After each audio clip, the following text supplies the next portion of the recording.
Hello friend, गिरिप्रभा knowledge centre में आपका स्वागत है। माइथोलॉजी यानी पौराणिक कथाएं। हम लोग सनातनी हैं, कहते तो सभी लोग हैं कि हम लोग सनातनी हैं, लेकिन हम लोग अपने सनातन धर्म के बारे में कितना जानते हैं? अगर आपको लगता है बहुत जानते हैं तो आइए, आज से आपका टेस्ट हो रहा है, आप खुद समझिएगा आप कितने पानी में हो। ठीक है, तो माइथोलॉजी से पहला चैप्टर है, इसमें हम पढ़ाएंगे आपको भगवान शिव जी और उनके वंशज, यानी उनसे कौन कौन जन्म लिया। ठीक है, वंश वृक्ष। ठीक है, अगर हम आपसे कहें कि शिव जी के कितने पुत्र थे तो आप लोग कहोगे कि दो, केवल कार्तिकेय और गणेश। लेकिन हम कहेंगे उसके अलावा भी बहुत सारे थे। हम कहेंगे शिव जी ने अपने किस पुत्र को जान से मार डाला था, तो आप कहोगे किसी भी नहीं, सिर्फ गणेश भगवान को मार के लेकिन बाद में जिंदा कर दिया। लेकिन हम कहेंगे उन्होंने मारा था, दो पुत्रों को जान से मार डाला था। हाँ, हम कहेंगे शिव जी की कितनी बेटी कितनी पुत्रियां थी, तो आप कहोगे एक भी नहीं। लेकिन हम कहें कि उनकी 3 प्रमुख बेटियां थी, तो भी आपको अचंभा होगा। तो ऐसा ही आश्चर्यजनक और इंटरेस्टिंग कहानियों के लिए जुड़िए अब हमसे, और आइए यहाँ पे संपूर्ण माइथोलॉजी पढ़िए, पौराणिक कथा। सनातनी हो तो अपने धर्म के बारे में समझो, धर्म कितना, आपका सनातन धर्म कितना ऊंचा दर्जे का था। ठीक है, तो भगवान शिव जी की 2 पत्नियां थी। ठीक, पहली पत्नी थी सती, ये राजा दक्ष की पुत्री थी। ठीक है, जिन्होंने स्वयं को का आत्मदाह कर लिया था, जिसके बाद भोलेनाथ ने दक्ष का गला काट दिया था। ठीक है, तो सती से कोई पुत्र इनको नहीं था भोलेनाथ को। इनकी दूसरी पत्नी थी पार्वती, माता पार्वती। ठीक है, पार्वती जो थी वो हिमालय की पुत्री थी, हिमालय पर्वत, उन्हीं को हिमवान की पुत्री कहा जाता है। ठीक है, माता पार्वती की पुत्री किसकी पुत्री थी? हिमालय की। ठीक है, सती से तो कोई संतान नहीं था, लेकिन शिव जी और पार्वती जी से इनको बहुत सारे संतानें थी। अब एक एक करके आइए देखते हैं। पार्वती जी से पहले पुत्र थे कार्तिकेय। ठीक है, कार्तिकेय बड़े थे। कार्तिकेय की 2 पत्नी, एक वल्ली थी, दूसरी देवसेना। देवसेना को ही हम लोग छठी मैया के नाम से जानते हैं। आपको नहीं मालूम रहा होगा कि छठी माता का जो पूजा आप लोग करते हो वो वास्तविकता में किसकी पत्नी है। भैया, छठ के पूजा में सिंदूर तो सभी लोग लगाते हैं, ठीक है, लेकिन क्यों लगाते हैं आपको ये नहीं मालूम था। ठीक है, छठी माता यानी देवसेना जो कि एक भगवान कार्तिकेय की पत्नी। ठीक है, ये छठी मैया जो थी यानी देवसेना इंद्र की पुत्री थी, यानी कार्तिकेय के ससुर राजा इंद्र भगवान इंद्र थे। ठीक है, इनकी दूसरी पत्नी वल्ली थी, ये कुछ खास नहीं थी, इनके बारे में जानिए। जो छठी माता का पूजा करते हो उनके पति थे कार्तिकेय, भगवान शिव के बड़े पुत्र। ठीक है, दूसरे इनके पुत्र थे गणेश, भगवान गणेश जी। ठीक है, कार्तिकेय पार्वती और शिव जी के दूसरे पुत्र थे गणेश। गणेश जी की 2 पत्नियां थी, रिद्धि और सिद्धि। ठीक है, रिद्धि और सिद्धि। ठीक है, रिद्धि और सिद्धि। रिद्धि के पुत्र थे शुभ। ध्यान से सुनिए, जो आप लोग किसी भी शुभ कार्य में शुभ लाभ लिखते हो ना, वो कोई प्रचार का चीज नहीं है, वो गणेश जी के पुत्रों के नाम है। ठीक है, रिद्धि से शुभ हुए और सिद्धि से लाभ हुए। ठीक है, इन्हीं शुभ को क्षेम कहा जाता है। शुभ का एक और नाम था क्षेम। ठीक है, तो रिद्धि और सिद्धि से एक एक पुत्र हुए, शुभ और लाभ। लेकिन इन लोगों को कोई पुत्र नहीं था, पुत्री नहीं था। गणेश भगवान और रिद्धि सिद्धि को कोई पुत्री नहीं था, तो रिद्धि और सिद्धि ने अपने मन की शक्ति से, मन के तेज से, यानी मानस पुत्री के रूप में जन्म दिया माता संतोषी को। संतोषी माता जो थी वो रिद्धि सिद्धि की मानस पुत्री, यानी मन की इच्छा से जो उत्पन्न हुआ हो उसी को कहा जाता है मानस। ठीक है, पुत्र पैदा हुआ तो मानस पुत्र, पुत्री पैदा हुआ तो मानस पुत्री। ठीक है, तो संतोषी माता रिद्धि सिद्धि की मानस पुत्री थी, यानी गणेश भगवान संतोषी माता के पिता हैं। ठीक है, जो शुक्रवार का आप लोग व्रती रखते हैं, कितनी औरतें रखती हैं माता संतोषी का, जिसमें खट्टा चीज नहीं खाया जाता है, वो संतोषी माता गणेश भगवान की पुत्री थी। ठीक, आगे आइए चलते हैं। इसके अलावा पार्वती जी से की एक पुत्री थी, अशोक सुंदरी। हाँ, कारण क्या था? देखिए, ये डायरेक्ट शिव जी से नहीं पैदा हुई थी, ठीक है। जब भोलेनाथ से सती अलग हो गई, यानी सती स्वयं का आत्मदाह कर ली, तो उसके कुछ समय बाद पार्वती से भोलेनाथ का विवाह हो, ठीक है। तो पार्वती जी पूरे हिमालय पे दिन भर अकेले बैठी रहती थी, तो उन्होंने अपने एकांतवास को, एकांत जो समय था उसको समाप्त करने के लिए उन्होंने कल्प वृक्ष से एक पुत्री की मांग की थी। तो कल्प वृक्ष ने उन्हें अशोक सुंदरी नाम का एक पुत्री दिया था, ठीक है। अशोक सुंदरी आप लोग को नहीं मालूम होगा, एक स्थान ये था, जब शिवलिंग पे जल चढ़ाते हैं तो शिवलिंग पे जल जब नीचे जाके जो ऐसे तस्तरी नुमा रहता है, वहां से जब नीचे गिरता है तो उस स्थान को भी अशोक सुंदरी कहते हैं। क्लियर? तो पार्वती की पहली पुत्री अशोक सुंदरी किससे मांगा था पार्वती माता ने अपना अकेलापन दूर करने के लिए? तो कल्प वृक्ष से। इन अशोक सुंदरी, इनकी जो पुत्री थी, इनका विवाह हो गया था नहुस से, राजा नहुस से। आगे इनको पढ़ाएंगे, ठीक है। अशोक सुंदरी को 100 पुत्रियां थी, ठीक है, और 5 पुत्र थे, याति, अयाति, अयाति, सयाति, वियाति। उसके बाद इनकी दूसरी पुत्री थी भगवान शिव और पार्वती की मनसा देवी, यानी माता पार्वती और शिव जी के तेज से पैदा हुई थी मनसा देवी। मनसा देवी का मंदिर भी है, आप लोग जानते होंगे, ठीक है। मनसा देवी का विवाह हुआ जरत्कारु ऋषि से, और मनसा देवी और जरत्कारु ऋषि से एक पुत्र हुए जिनका नाम था आस्तिक। बहुत ही फेमस पुत्र थे, इनका नाम कराएंगे आपको द्वापर युग में, समझिए कैसे। आस्तिक ने ही इस पृथ्वी से सभी सर्प को नाश होने से बचाया था। क्यों? क्योंकि जन्मेजय जो थे, राजा जन्मेजय, ठीक है, पांडव वंश में राजा थे, राजा जन्मेजय, उन्होंने एक यज्ञ कराया था। क्यों? क्योंकि उनके पिता को नाग ने काट लिया था, इसलिए उन्होंने एक यज्ञ कराया जिसमें पृथ्वी के समस्त नागों को भस्म कर दिया था, ठीक है। तो उस यज्ञ को बीच में रोके थे आस्तिक, ठीक है।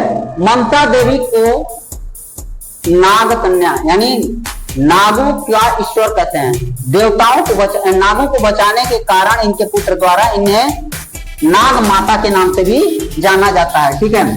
अब आस्तिक जो थे राजा परीक्षित जन्मेजय के को रोके थे। अब आप कहोगे राजा जन्मेजय कौन थे?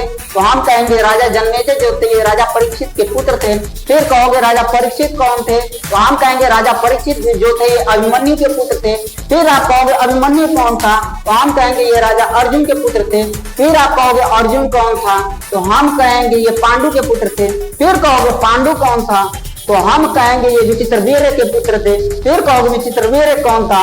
तो हम कहेंगे ये महाराजा शांतनु के पुत्र थे। तो बहुत सारा माइथोलॉजी में चीज है, दिमाग मत चाटिएगा। अभी इतना जितना समझा रहे हैं ये समझिए, आगे सब चीज बताएंगे हम, A to Z बताएंगे, कुछ भी नहीं होगा। आपको सनातन धर्म के बारे में इतना बता देंगे कि आप उम्मीद ना किए होगी, ठीक है। लेकिन पेशेंस बनाए रखिए, यानी मन को शांत रखिए, स्थिर होकर पढ़िए, ज्यादा घबराइए मत, ठीक है। क्योंकि ये सीरियल वाइज है, क्योंकि हमारे धर्म में, सनातन धर्म में वेद है, पुराण है, 4 वेद है, 18 पुराण है, 108 उपनिषद है, आरण्यक है, स्मृति है, क्या क्या पढ़ेंगे, वो सब पढ़ेंगे पागल हो जाएंगे इतना। उन सब का एक निचोड़ है ये पूरा, हर ऋषि मुनि राजा भगवान देवी देवता सब कुछ इसमें आएंगे, क्योंकि वो एक सिस्टमेटिक ढंग से है।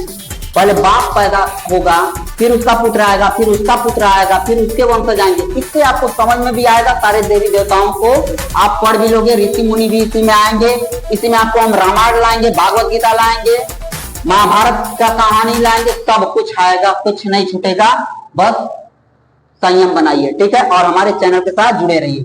तो मनसा देवी और जरत्कारु के पुत्र थे राजा आस्तिक। इन्होंने ही पृथ्वी को जो नाग थे उनको बचाया था भस्म होने से, ठीक है।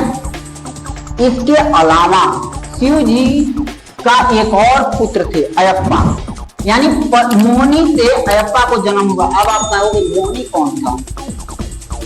तो मोहिनी शिव जी की डायरेक्ट पत्नी नहीं थी, लेकिन शिव जी और मोहिनी का से एक पुत्र जन्म हुआ, उनका नाम था अयप्पा। हाँ, भगवान अयप्पा को दक्षिण भारत में पूजा जाता है। अब सुनिए मोहिनी कौन था। आप लोगों ने भस्मासुर के नाम सुना होगा। भस्मासुर ने शिव जी से वरदान लिया था, तो जिसके ऊपर हाथ रखेगा भस्म हो जाएगा, तो उसने शिव जी को ही दौड़ा लिया। ठीक है, शिव जी को जब दौड़ा लिया भस्मासुर, तो शिव जी ने अपनी जान बचाने के लिए विष्णु भगवान के पास गए थे। ठीक है, उनसे कहे थे कि आप हमारे प्राणों की रक्षा करें। तो विष्णु भगवान ने एक सुंदर कन्या का रूप धारण किया जिसका नाम था मोहिनी। वो भस्मासुर को नृत्य सिखाने के बहाने उसी का हाथ उसके ऊपर रखा देती है और भस्मासुर जल के स्वयं ही मर जाता है। लेकिन शंकर जी मोहिनी की खूबसूरती पे इतना मंत्रमुग्ध हो गए कि शंकर जी और मोहिनी से इनको एक पुत्र हुआ जिनका नाम था अयप्पा। ठीक है, मोहिनी पत्नी नहीं थी, यानी भगवान विष्णु जो मोहिनी के रूप में आई थी वो पत्नी नहीं बनी, लेकिन अयप्पा उनके पुत्र बन गए। हाँ ठीक है, ये अयप्पा को दक्षिण भारत में पूजा होता है। इनका सवाल इनके बारे में पढ़ाएंगे आगे, इससे ज्यादा कुछ मत समझिए अभी, क्योंकि वंश वृक्ष बता रहे हैं। इसके अलावा अब देखिए शिव जी का आपने 3 पुत्र पढ़ा, कार्तिकेय, गणेश और अयप्पा। और पुत्री कितने पढ़ लिए? 2, अशोक सुंदरी, ममता देवी। इसके अलावा भी इनके बहुत सारे पुत्र और पुत्री थे। पहली थी नर्मदा। शिव जी, भगवान शिव भोलेनाथ के पसीने से, पसीने को संस्कृत में कहते हैं श्वेत, तो श्वेत से यानी पसीने से जब गिरा तो उससे एक कन्या का जन्म हुआ था। भोलेनाथ के पसीना जब जमीन पे गिरा तो उससे एक कन्या का जन्म हुआ। तो भोलेनाथ के पसीना से जन्म होने के कारण नर्मदा को श्वेतजा भी कहते हैं। ये वही नर्मदा नदी है जो मध्य प्रदेश में बहती है। ठीक है, तो नर्मदा नदी जो है माता नर्मदा, ठीक है, इनके बारे में भी विधिवत पढ़ाएंगे। अभी इससे ज्यादा कुछ मत जानिए। शिव जी की तीसरी पुत्री थी नर्मदा। ठीक है, इसके अलावा शिव जी का एक और पुत्र थे मंगल देव। वही मंगल भगवान जिनको मंगल ग्रह कहते हो, वो भगवान भोलेनाथ के पुत्र थे। कैसे? शिव जी जो थे हिमालय पर्वत पर बैठे थे। ठीक है, तो अपना ध्यान में से उनके शरीर से एक पसीना गिरा था, पृथ्वी पे गिरा और उस पसीने से जन्म हुआ था मंगल देव। लेकिन शिव जी उसे उन्हें पालना नहीं चाहते थे, तो उनको धरती माँ को दे दिए। ठीक है, मंगल देव को किसे दे दिए? धरती माँ को। और धरती माँ ने मंगल देव का पालन पोषण किया, बड़ा किया। तो एक तरीके से देखोगे तो धरती की पुत्री, धरती माता की पुत्री जो थी सीता भी थी, राम की पत्नी। तो मंगल देव और सीता दोनों एक तरीके से माता धरती माता के पुत्र और पुत्री हुए और एक दूसरे के वो भाई बहन समझ लीजिए। ठीक है, तो नर्मदा और मंगल देव भगवान शिव के पुत्री और पुत्र थे। इसके अलावा एक था जलंधर। ठीक है, जलंधर भी एक पुत्र था, ये राक्षस था। शिव जी का पहला पुत्र जलंधर, जो भगवान भोलेनाथ ने जिसको खुद ही मारा, यानी शंकर भगवान ने अपने पुत्र जलंधर को स्वयं मार दिया था। उसका कारण बताएंगे जब जलंधर को पढ़ाएंगे। तो अभी तो इनका एक हम वंश वृक्ष बता रहे हैं। ठीक है, ये राक्षस था। बस इतना समझिए कि ये पार्वती, माता पार्वती पर ही, यानी अपनी माता के ऊपर एक कुदृष्टि डाल दिया था। हाँ, इसलिए भोलेनाथ ने जलंधर को भी मार डाला था। ठीक है, इसके अलावा इनका एक और पुत्र था सुकेश, राक्षस था सुकेश। सुकेश भी शिव जी और पार्वती के पुत्र थे, दत्तक पुत्र थे। ठीक है, क्योंकि शिव या पार्वती जी के अंश से वो सब नहीं हुए थे, ये सुकेश नहीं हुआ था। ठीक है, दत्तक पुत्र यानी गोद लिया गया पुत्र था सुकेश। ये भी राक्षस था। इसी के वंश में राक्षसों ने बहुत वृद्धि किया था। ठीक, इसके अलावा एक और राक्षस था अंधकासुर। अंधकासुर अंधा था। ठीक है, भोलेनाथ का दूसरा पुत्र जो उसके हाथों से मारा गया अंधकासुर था। हम आपके मनोरंजन के लिए नहीं पढ़ा रहे हैं, ये हमारे वेद, पुराण, रामायण, भागवत गीता हर जगह मतलब हमारे ग्रंथों में लिखा है। ठीक है, अगर आप नेट पे सब सर्च करोगे ये सब नाम, तो आपको वही कहानी मिलेगा जो हम आपको सुना रहे हैं। आपके हम मनोरंजन के लिए कुछ नहीं बता रहे हैं। अगर आप सोच रहे हैं मनोरंजन के लिए बता रहे हैं, तो अभी वीडियो को बंद करिए और मत देखिएगा। लेकिन अगर आप वाकई अपने सनातन धर्म के बारे में विस्तार से जानना चाहते हो तो जरूर देखिए, जरूर समझिए, हर चीज बता देंगे। अंधकासुर ने भी माता पार्वती पर कुदृष्टि डाला था, जिसकी वजह से भोलेनाथ ने अंधकासुर को मार डाला था। ठीक है, ये तो यानी भोलेनाथ का की पुत्री देखिए कितने हैं, तो 1 2 3 पुत्री हैं। और पुत्र कितने थे? 4 इधर, 1 अयप्पा 5, गणेश जी 6, कार्तिकेय 7 पुत्र भोलेनाथ को 3 पुत्रियां थी। आप लोग अभी तक बस इतना ही जान रहे थे, मैक्सिमम लोग 95% लोग यही जानते हैं कि भोलेनाथ के सिर्फ 2 पुत्र थे। तो इन सबके बारे में अब हम डिटेल से पढ़ाएंगे नेक्स्ट वीडियो में। वीडियो कोई भी स्किप मत करिएगा, ठीक है। और चैनल अगर पसंद आया हो, ये वीडियो आपको पसंद आया हो, तो चैनल को सब्सक्राइब करिए, क्योंकि यहाँ पे हम आपको फिजिक्स भी पढ़ाएंगे, केमिस्ट्री भी पढ़ाएंगे, Indian geography, world geography, Indian map, world map, mythology, her subject A to Z बताएंगे। बस संयम बनाइए और शांति से पढ़ते रहिए, क्योंकि हमको अकेले ये चीज पढ़ाना भी है, वीडियो भी एडिटिंग करना है और आप लोग को वीडियो यूट्यूब पर डालना भी है, तो बहुत समय लगता है। ठीक है, बस जुड़े रहिए, इतना दे देंगे कभी उम्मीद नहीं की होगी। लोग ऑनलाइन पढ़ाने के लिए पेमेंट लेते हैं, हम ऑनलाइन पढ़ाने के लिए केवल और केवल आपसे एक सब्सक्राइब चाहते हैं कि आप चैनल को सब्सक्राइब करिए, ताकि जितना वीडियो हम आप लोग को पढ़ाएं, चाहे लाइव पढ़ाएं चाहे ऑफलाइन पढ़ाएं, वीडियो डालें, तो नोटिफिकेशन आपको तुरंत मिल जाए। ठीक है, इसी के साथ हमें अपना ये वीडियो यहाँ पे समाप्त करते हैं। आई होप आपको ये चीज पसंद आया होगा, और पसंद आया हो तो चैनल को शेयर, सब्सक्राइब और लाइक कमेंट जरूर करिएगा कि कैसा लगा, ताकि हम उससे और भी अच्छे से आपको बताने का प्रयास करें। ठीक है, थैंक यू।